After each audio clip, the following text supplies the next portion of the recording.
Don't forget to leave a like, share and subscribe to the channel. Now let's get into today's video.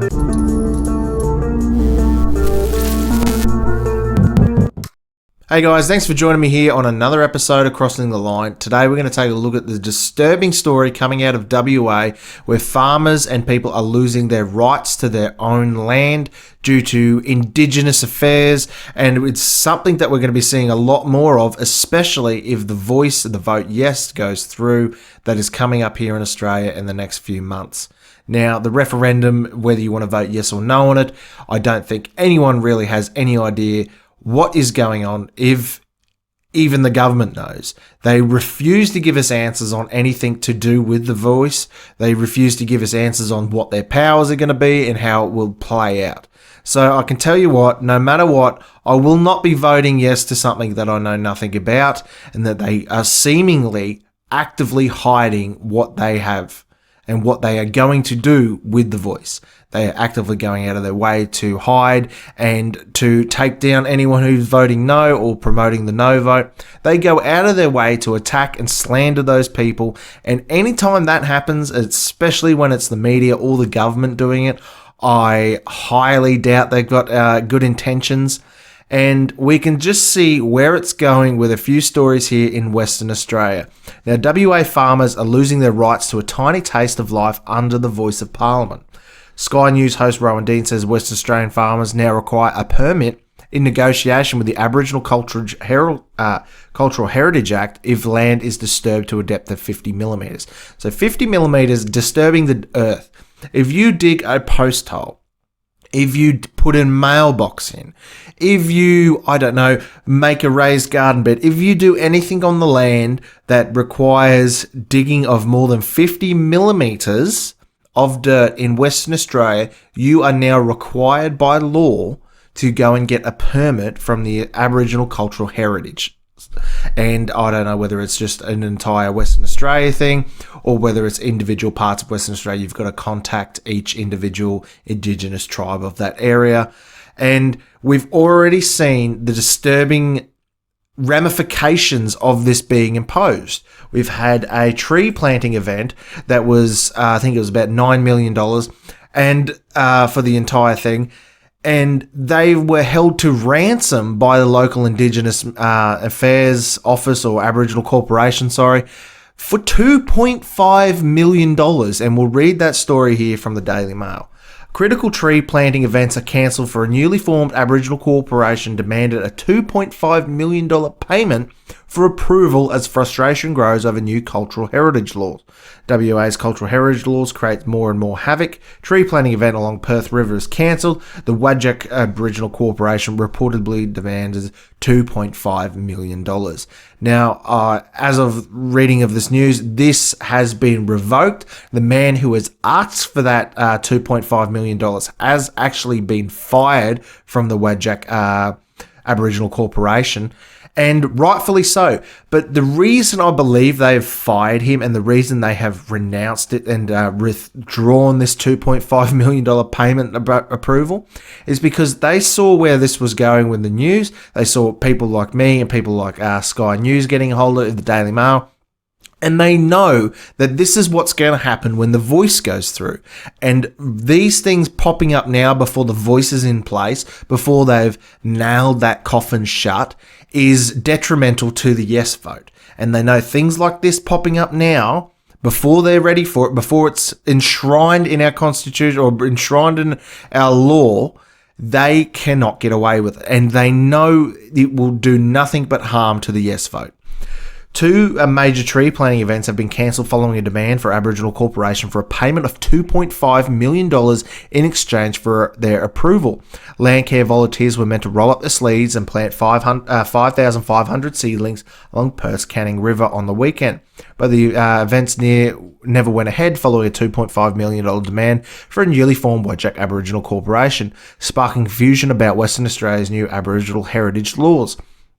The chief executive, David Collard, told Landcare groups that the plans couldn't proceed due to the Indigenous group's ongoing dispute with the WA government over funding. The decision has bewildered conservation groups, and the community leaders, including our 4 local mayors. There is now grave fears the seedlings are now at risk of dying, go to waste. We have got to get them in the ground and make most of the wet soil, Southeast Regional Landcare's Stephen Johnson told 7 News. We've got a whole lot of land groups across Perth and WA whose work is critical to the fulfilment of the Commonwealth, state and local government environmental objectives. It is not just a nice thing to have, it is critical. Pat Hart said that there are 4 dams on the Canning is under real issues. Time is, we can't wait. We have to keep going forward.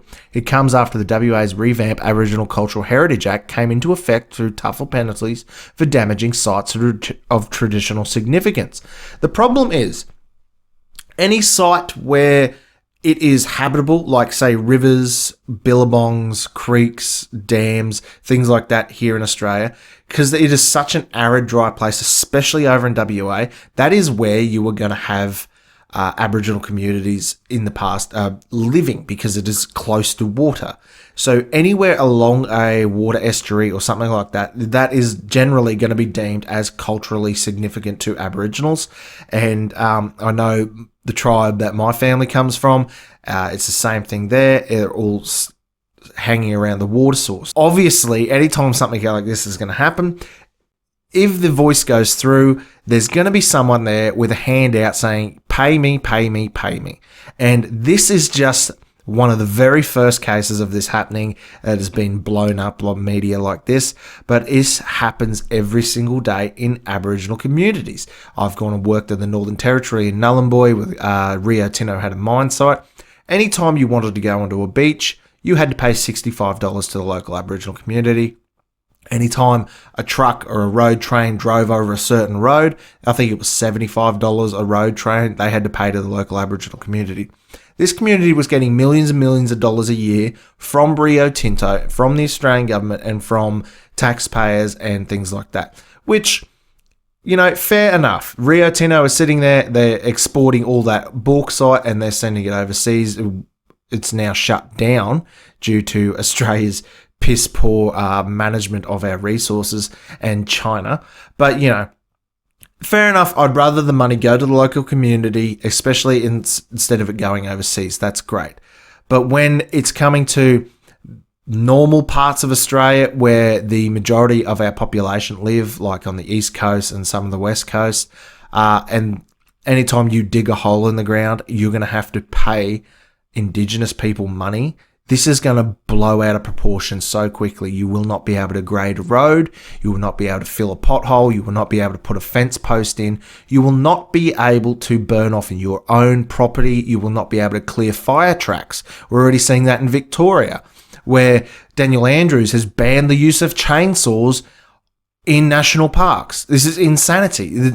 We have one of the worst fires known to man over the last couple of years, and now they go and ban the use of chainsaws and clearing brush in Victoria. It's insanity.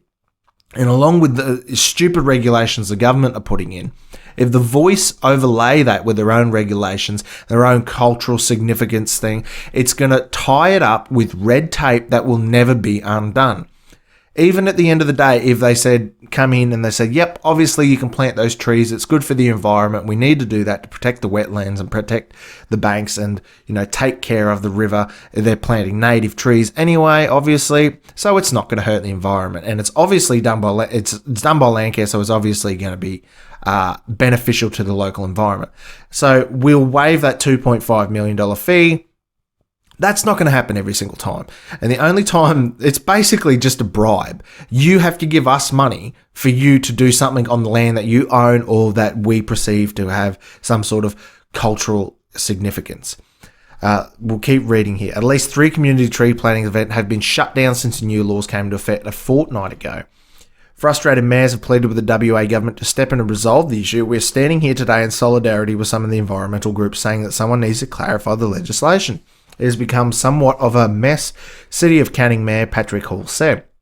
Aboriginal Affairs Minister Tony Booty released a statement to insist the matter had nothing to do with WA's modernised laws. The Aboriginal Affairs Minister for WA refused to step in and help and sort out the situation. He just said it had nothing to do with the new laws. but it only popped up after the new laws came into effect. He then personally called for concerned community leaders, including Senator Hall, to try to reassure them that that was the case. See, he's paying lip service saying, oh, it's not the new laws that are doing it. You're the Aboriginal Affairs Minister. You're supposed to go in and sort these kind of things out, and you just step back and let it resolve itself. The council, as the Aboriginal Cultural Heritage Council, or whatever it is, society, has since fired the bloke who wanted to basically get a $2.5 million bribe because they could just see how bad this was going to look for them. I mean, it's not like they were trying to stop someone building a bridge or someone putting in a skyrise or something like that, or putting in wind turbines. They were literally planting trees to help the environment. But building a bridge, building a culvert, there is a man in WA who is facing jail time or fines of up to $20,000 for building a culvert or a bridge or a driveway over his own property because the local Aboriginal people deemed the area where he built it as part of their cultural heritage. Now, in Australia, with cultural and Aboriginal heritage, things aren't written down by Indigenous people. They are told through stories, and that is basically the only way that Aboriginals and the Indigenous people of Australia have kept a track of their heritage and history, is being passed down from generation to generation. So a lot of shit can be misconstrued, lied about, and faked, basically, because there is no actual evidence of it other than someone saying that it's true. It's very, very hard to prove. I mean, besides going up there and digging up and finding Aboriginal bones, or there's not much relics to find. I mean, Aboriginals are the only Indigenous community never to have invented a bow and arrow, so you're not even going to find arrow tips and things like that.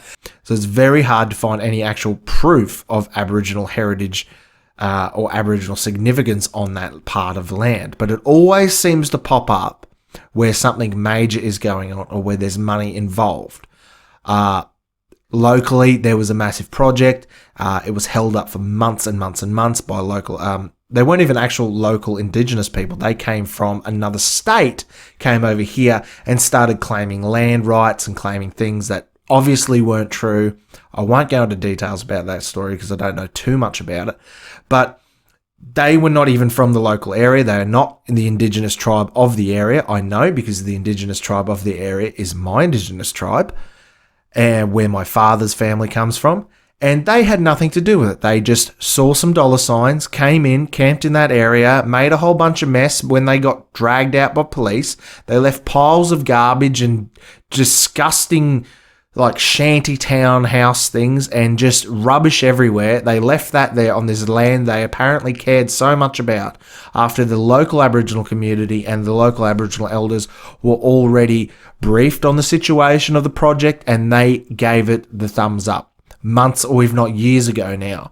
It was never an issue for the local Aboriginal Indigenous community, It was only an issue for these protesters and vagrants that came from another state to try to get money out of the government. A Western Australian man is facing $20,000 fine and possible jail time over a law he had no idea he broke when he constructed his new driveway and creek crossing. Tony Maddox has lived in his property in Tuday, in 85 kilometres northeast of Perth, for the past 9 years, and he was shocked after the neighbour's complaint led to criminal charges being pressed against him. "It's knocked the stuffing out of me," he told the ABC Midwest and Wheatbelt. I can't believe I'm being charged with a criminal offence for an act that I know nothing about. I just find that extraordinary. Mr. Maddox's new driveway and culvert at Burong Brook is allegedly in breach of WA's Aboriginal Cultural Heritage Act, which investigators of the State Department of Planning, Lands and Heritage visiting the property to inform him of the illegal move. You see the culvert there. He's obviously going to build that up so he has access to his property when it's wet season or something like that. According to the prosecution, the site was significantly altered and damaged by the works, which also included large amounts of silt being removed, boiled water being pumped into the brook, and construction on an artificial lake and fountain, ABC reported.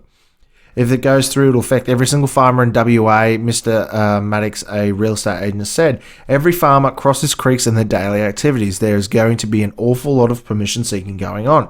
I've got a duty of care to comply with the Act. Why haven't they got a duty of care to tell me the Act exists?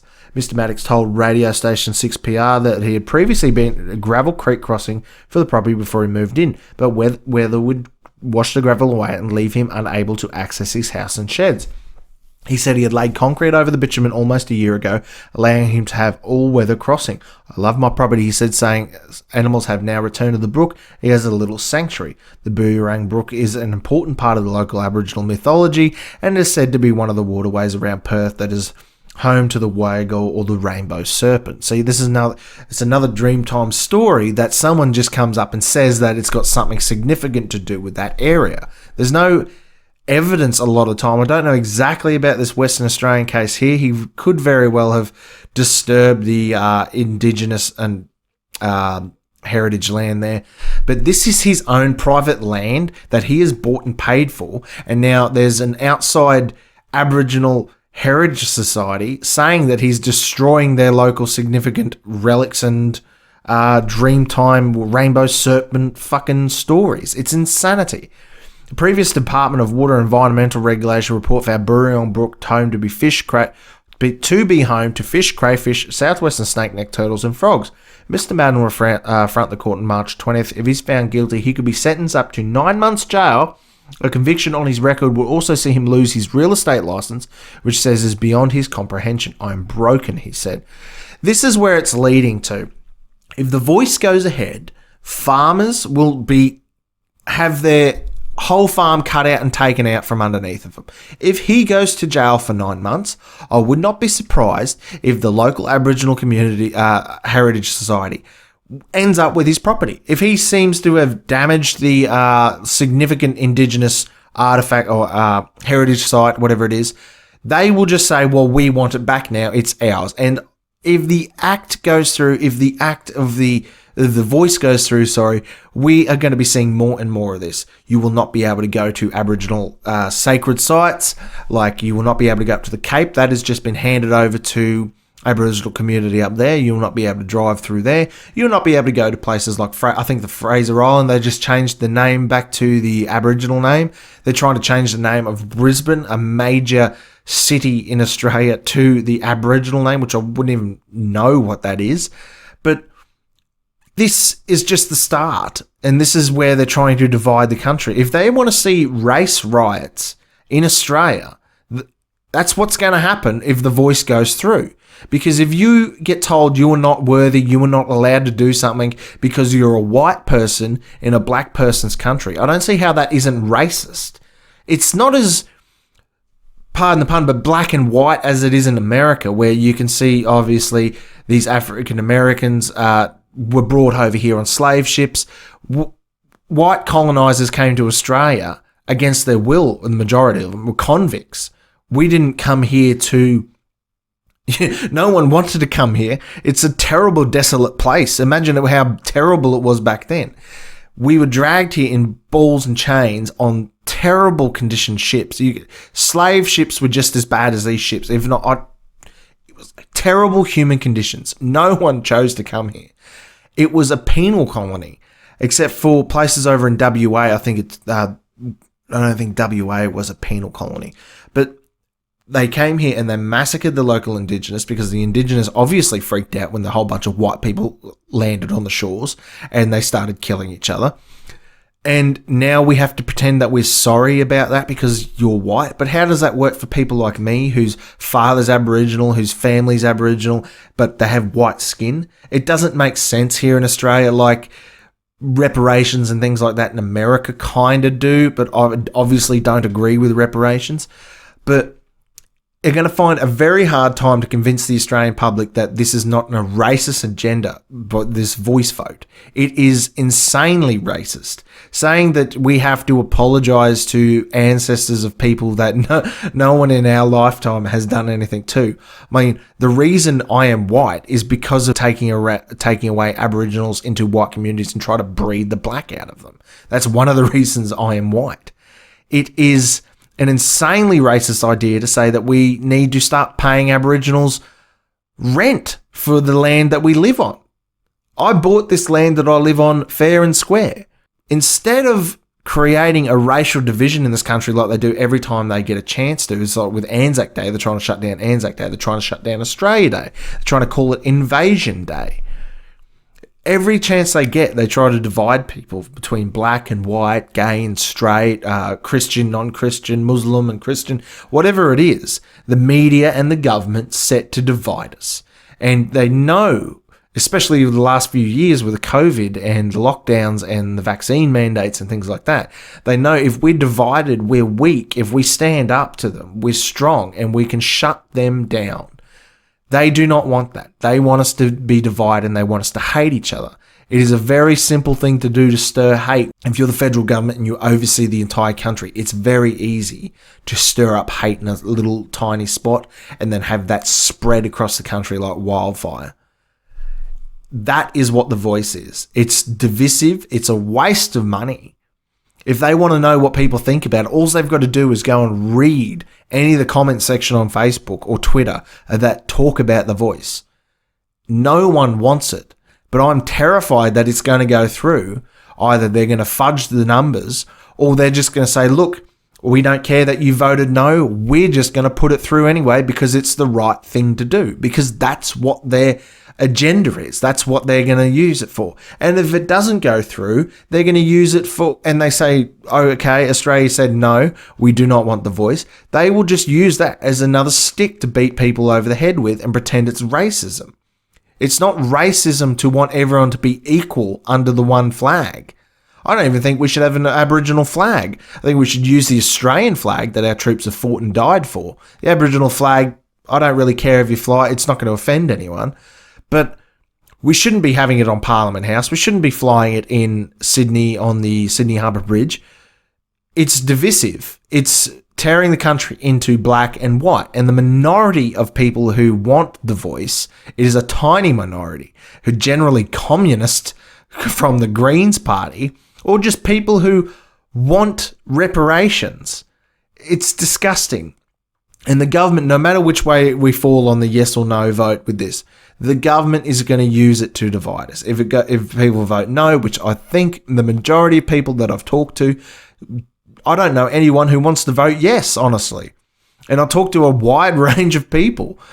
But if we vote no and they say no, then the government's going to say you're all a bunch of racists. And I would not be surprised if they just push it through anyway.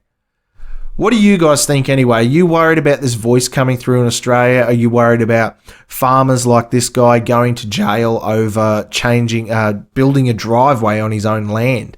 Because you point this out to people and no one seems to take notice until it's too late here in Australia. There's a lot of laziness here in Australia that no one seems to care about until it's too late, and they go, "Oh well, she'll be right, mate." "She'll be right, mate" is sinking our country. It's going to kill us. That attitude here in Australia will end us as a country. We're going to be simple pawn for the WEF or NATO or something like that. We're going to be cuckolded and have to kiss the feet of Indigenous people in this country. If The Voice went through, it would probably help me out. I'd probably get funding. They're talking about paying rent. Does that mean because I'm Aboriginal and I'm going to get rent? Does that mean the white people are going to start paying me? Does that mean I have to pay myself? No one knows. And as you can see, America's first elected trans lawmaker has been arrested and charged with stomach churning, disgusting child abuse material. Now, as you can tell, they're obviously a Democrat. First transgender lawmaker would have to be a Democrat. And this just goes to show that all these people getting up in arms about The Sound of Freedom and saying that the movie is a hoax and is lies, a QAnon conspiracy, and basically just outing it as right-wing nutjob conspiracy theories, proven wrong yet again. Now, this story is from July this year, so it's obviously pretty fresh and still getting updated on it now, but we'll get into this story from the Daily Mail. America's first elected trans lawmaker is charged with stomach-churning child porn offences after daycare worker girlfriend sent naked photos of toddlers in her care. Stacey Marie Lawton, 39, former Democrat representative, has been charged with aiding and abetting a sexual exploitation of children.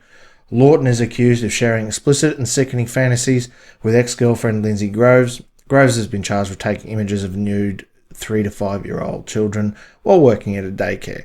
America's first ever elected transgender lawmaker has been charged with horrific child sex offences after allegedly getting her daycare worker to send her explicit photos of toddlers in her care. Stacey Marie Lawton, 39, a former Democrat representative, could face up to 30 years jail after being charged with aiding and abetting in sexual exploitation of children. The former New Hampshire state representative was arrested after daycare worker Lindsay Groves, 38, was accused of taking explicit photographs of children aged between 3 to 5 years old in Tingsboro, Massachusetts. Grove is reportedly in a relationship with Lawton, and the two had discussed the sexual photographs of children more than 10,000 images. In more than 10,000 messages, The Department of Justice documents show several sickening conversations between the pair, who fantasise about sexually assaulting young children. Their alleged conversations were detailed in full in charging documents, but are too horrific to reproduce. And as you can see, these two are obviously part of the Rainbow Mafia, trans people getting into childcare. And it makes you wonder what their motives are if any of them get into childcare after these stories keep popping up, because they just keep popping up. I recently did a story, I think it was in Melbourne, of a gay couple teachers. They were doing pretty much the same thing. They weren't just reproducing images, they were actually involved in sexual things with the children at the daycare. And that's happening here in Australia. The former couple shared warped fantasies about sexual acts that they wanted to perform on the children, discussed them in graphic detail. It is alleged, according to the documents, Lawton told Groves to touch a child's genitals so she could take a picture and send it to her for sexual gratification. She allegedly used natural bathroom breaks for the children, such as a routine diaper pull-up, changes prior to a nap time, to take multiple photos of the prepubescent children in a private bathroom. These people need to be... I can't say it on here, obviously, but you know what needs to happen to these people. These people are beyond jail. Jail cannot fix them. No amount of medication can fix them. There's no such thing as rehabilitation for these kind of people. And there's a lot of wood chipper memes that come to mind when you're thinking about these kind of people. But nothing will get done. They'll go to jail for a short period of time. In the States, it might be a bit more harsh. But in Australia, this kind of thing happens here. They get let out quite regularly and they reoffend constantly. This is the highest recidivism rate of any crime that I know of, basically. And they can't be cured. There's only one way to cure them, and we all know how to cure them. But we don't do that anymore. We don't do that for people like this, and if we're not going to do it for people like this, then we won't do it for anyone else. These people are getting protected by the government. They're getting protected by social media platforms. They're getting protected by law. They're getting protected by their own flag and their own LGBT propagandist, whatever you want to call it, mafia. They hide behind that and they disrespect and they belittle other people in that demographic, in the gay, bi, trans, whatever demographic it is. And they hide behind them and use them as a scapegoat, and they're protected by that rainbow flag. And they only make that whole demographic look worse. And people like Gays Against Groomers are the only people standing out against these kind of people. They're the only thing that's out there to stop them. People like, I forget her name from Gays Against Groomers, but you can go and follow them on Twitter. They actually oust people like this. They find people like this. They stop people like this. They go and they get attacked viciously for it. And they're called homophobic, all names under the sun, racist, you believe it. But they're the only people in that demographic that are actually standing up for children and stopping grooming and stopping things like this happening. Groves, a former employee at Creative Minds Early Learning Centre, was charged last month with sexual exploitation of children and distribution of child pornography. She is accused of taking naked pictures of 3 to 5-year-old children, disseminating them according to the charging documents. The charge of sexual exploitation of children could lead up to 30 years in prison. Nashua Police Department began an investigation into the allegations after receiving an anonymous tip-off. These people all look the same, don't they? They always look like that. Lawton was born a man and elected in 2012, but was unable to serve after criminal past emerged that she was sentenced to 10 years probation stemming from 2008 felony conviction of credit card fraud. State laws prohibited convicted felons from holding office until the final discharge of their sentence. In 2012, she was elected along with 2 Democrats, David Cole and Mary Gorman, to represent the Hillsborough 31 district. The 3 all received more votes than both Republican challengers, Elizabeth Ventura and Richard Hitmiller. She was arrested for domestic violence, criminal mischief in 2002, and also a sexual charge against a woman in 2003. Constantly up to no good, constantly getting charged with crimes. It's criminal mischief, domestic violence, a sexual assault charge, and they're still appointed a Democrat lawmaker. 2015, she was arrested for making a bomb threat against Southern New Hampshire Medical Center. In 2021, she was arrested once again for misusing the state's 911 texting system. Despite a criminal past, Lawton still ran for a second term in 2022 and was elected to represent Nashua and New Hampshire. She was elected to represent the Hillsborough 3 district along with the Democrats Coate and Fred Davis. Republican Juice Bullmeister lost, earning one of these seats by about 100 votes. However, once again, she was unable to take office, having been jailed on stalking charges and was accused of stalking Groves. Lawton has blamed her past criminal behaviour on mental illness, untreated conditions. She resigned to a House seat in 2022 and posted a video on social media about her issues. As of today, I'm no longer a state representative, which is very disappointing, but I'm going to come back to it, Lawton said, according to the New Hampshire union leader. I will be attending mental health court and getting some more counselling, trying to get my life back on track. I'm not perfect. Even in the future, I still won't be perfect, but I'll be a better version of myself and better than able to handle situations that may come my way. In 2 years, the next state election, I will run for state representative again. It's always the same friggin' thing. These people, Democrats, it's like they're attracted to it. It's almost like it's some sort of big criminal pedophilic cabal. I'm sure that someone's kind of made those connotations before. I think Alex Jones might point that out once or twice. But anyone in the Democratic Party always seems to have these disgusting, horrendous, satanic issues in their closet. It's always got something to do with children. It's always got something to do with sexual, disgusting, lewd behaviour. This person was stalking, making bomb threats. It's obviously mentally unhinged. And people vote them in just because they have a D next to their name.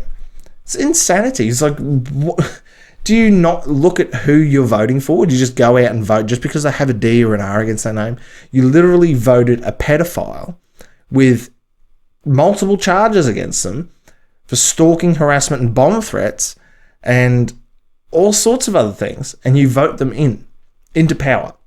And then they use their position of power to push their agenda. And their agenda is mutilating, grooming, and touching children. And I guarantee you they're not the only one. And it just seems every time this comes out, it's always a Democrat. Why am I not surprised? And people touting that the Sound of Freedom is fake and it's secured on conspiracy theory, when this stuff happens every single day and these people are caught and then get away with it constantly. How do you say that child trafficking and child exploitation is fake news or propaganda from the right when this happens every single day? You mentally unhinged. And the people who hide these people who defend them, people who vote for them, people who protect them, people who welcome them into their little communities and little multi-letter flag-waving committees and things like that, they are part of the problem. They are pedophiles themselves. If they are not, then they are helping, and they are actively helping pedophiles. It is disgusting. Groomers like this, we all know where they need to go. We all know what needs to happen to them, but we can't say it here on YouTube. Albanese government's draft misinformation laws denounced as the worst piece of legislation for free speech. Media outlet Justin Quill described the government's proposed crackdown on misinformation as the worst piece of legislation for free speech that he'd ever seen. Well, Sky News Australia host Andrew Bolt said it would have a chilling effect on a very important debates. The Albanese government proposal to combat online misinformation has been attacked as a major threat of freedom of speech by Australia's prominent media lawmakers. The draft legislation released on Sunday would grant Australian Media Communications Authority the power to issue massive fines to social media companies that fail to adequately crack down on misinformation on their platforms. The draft legislation defines misinformation as information that is false, misleading, or deceptive, and reasonably likely to cause or contribute to serious harm. Now, that is a very goddamn vague statement coming from a piece of legislation like this. What is harm in these words? Like, if you're upset and you're offended, that is harm to this bill. That means if you say that there's only two genders, they can deem that as misinformation and misleading or false or deceptive or something because you forgot to list the 7,000 made-up genders. They can shut you down, and they can shut social media companies down, which is even scarier, with fines, and they'll be pressured into shutting you down for them. This is what the Biden administration has been doing with Twitter. This is what all the Twitter files was about. Australia had been doing it with Twitter as well. It is illegal for the government to censor your speech like that. In Australia is one of the only Western civilizations like England, Australia, America, those kind of places, that does not have any freedom of speech bill. We do not have any sort of freedom of speech. So they can shut us up. We have no legal right to freedom of speech in Australia. But I wouldn't say that any country needs a legal right. I'd say it's more of a, whether you believe in God, but a God-given right. As a human being, you're allowed to speak, you're allowed to think, you're allowed to say what you want to say. Honestly, even if it is a threat, I believe you still should be able to say it. I don't think that the government should have any word or any stake in what you were saying as a citizen. This legislation is one of the scariest things that has cropped up in the last 12 months, and I would not be surprised if it gets pushed through by the Albanese government. These people are after your freedoms, they are after your rights. They just do not want you to be able to say anything that goes against their vitriol, their propaganda. They don't want you to be able to speak out. They don't want you to be able to say anything that they do not like, because we saw how bad it was for them over the last few years with COVID and the misinformation that was surrounding that. And it wasn't people like us saying there was misinformation about COVID. It was the government promoting fake stats, fake statistics, fake deaths, fake promises. And it was them promoting misinformation. The word misinformation's only popped up in the last couple of years. And it was people like the government, people like Pfizer, people like mainstream media that were promoting all these lies. And now they're trying to stop us from talking about it. And this bill will do that if it gets pushed through. Speaking to Sky News Australia, Andrew Bolt on Thursday night, experienced media lawyer Justin Quill said the proposal was the biggest imposition on free speech that he has ever seen in a piece of legislation. I've long been an advocate for free speech. I've had concerns about legislation like Section 18C of the Racial Discrimination Act, but I can tell you in my 27 years on this job, this is without a doubt the worst piece of legislation for free speech that I have ever seen, Mr. Quill said. If it was brought out on April 1st, we'd all say it was an April Fool's joke. It is that bad. Thompson Greer, the partner, said that all sorts of inconsistencies and questions about the legislation, citing the fact that there was no definition of serious harm despite it being the relevant trigger for an action of prohibition section. It is poorly drafted, it is poorly thought out, and is half-baked, the media lawyer said. Bolt explained that he was shocked reading through the proposal, pointing out that while the bill would target everything from blogs, podcasts, and people posting on Twitter, state and federal governments would be exempted. So basically, rules for you, not for me. They want to shut you down, shut you up, and stop you from talking about risks of fines for social media companies, fines for you, possible jail time, because if you don't pay off a fine, what happens? You go to jail. They're going to make themselves exempt from it, because if they put out information like they did over the last 2-3 years that is false or misleading or wrong or just a blatant lie, then they get away with it. It's like, no, we the government, we're allowed to lie to you. That's insanity. So governors can tell lies, spread misinformation that they call the truth, but you could be banned from challenging it, the Sky News host said. Social media platforms have already signed up a voluntary code for combating misinformation, developed in response to pressure from the Morrison government, but Labor's proposed goals go further, much further, giving the ACMA power to force social media companies to change how they deal with misinformation and disinformation. ACMA will be able to force digital platforms to adhere to industry-wide standard for the removal of harmful content, with failure to adhere for standards leading to fines up to 5% of the company's global turnover. In the case of Facebook, that's $8 billion. Bolt warned that the powers would lead media companies and internet platforms to get nervous about the threat of fines that could cost having to defend themselves, adding it would lead to excessive censorship. This is going to have a chilling effect on very important debates, he said. So the basic thing is, if they don't want to risk getting fined in Australia, because $8 billion for Facebook is a lot of money for anyone, but $8 billion for Facebook is still a lot of money for Facebook.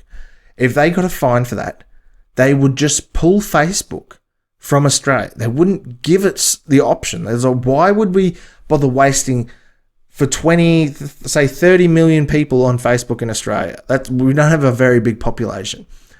They would just pull it. They wouldn't bother giving us Facebook. Not that I'd really care anymore. But Twitter, YouTube, all these places, they'd just pull it. They just wouldn't give it to us, risking the fine. Or they would crack down on anything that gets deemed as misinformation or possible harming someone. So if you go out and say that there's 2 genders, there's not 6 million genders or something like that, then they'll just immediately take it down at the behest of the government.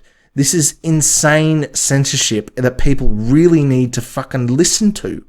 You can't even debate them on this, because if this law and legislation was in place, we wouldn't be allowed to talk about it, because they'd be like, oh no, that's misinformation. No, you're not allowed to say that. So they just take it down.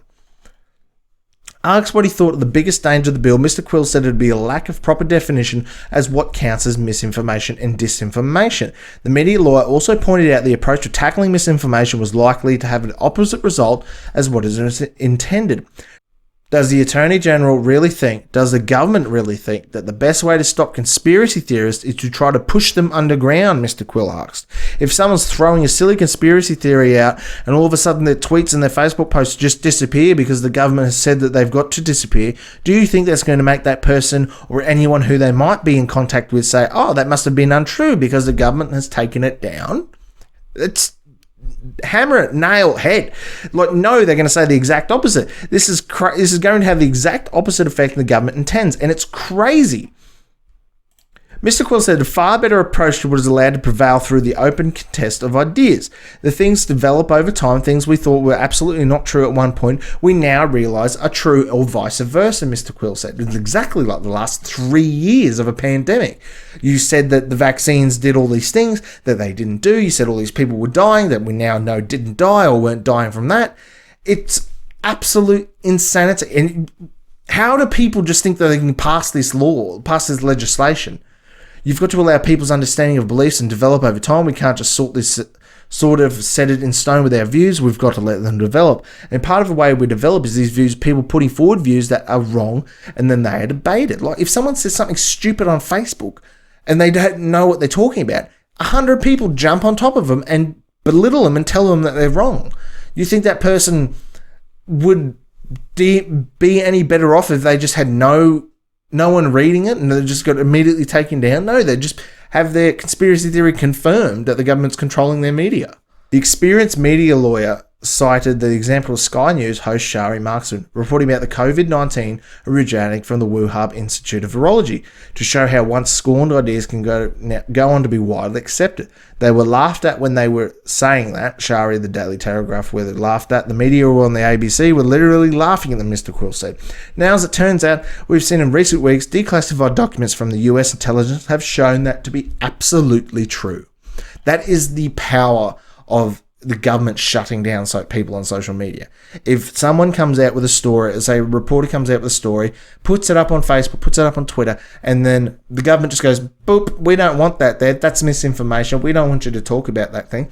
Get it shut down, get it taken down immediately. That person is censored and you have no freedom of speech anymore. This is insane that people are even thinking about this. It just goes to show you how bad the Albanese government, how bad the Australian government in general is. They want to censor freedom of speech online, which will censor freedom of speech on the street. If you cannot go and point out something and put it out there for the vast majority of the internet to debate and to have an idea about something, if you don't know what you're talking about, you will soon figure that out by putting it on social media. If you say something that is completely wrong, false, and or stupid on social media, you will be shouted down. Even if you say something correct and truthful, people will still do the same thing. This is how we form ideas. This is how we nut out what is good, what is a good idea and what is a bad idea, what is the truth and what is false, by debating it. And the government is trying to stop us from even having a voice online. You will be able to go to prison. If people are already doing it now. In the UK last year, I think over 2,000 people were arrested for saying something on social media that wasn't even a threat or anything like that. This is extremely, extremely important that we get this legislation thrown out. What do you guys think anyway? Let me know in the comments down below, and I'll see you guys in another episode. Don't forget to leave a like, share, and subscribe to the channel. Comment down below, and I'll see you guys in the next video.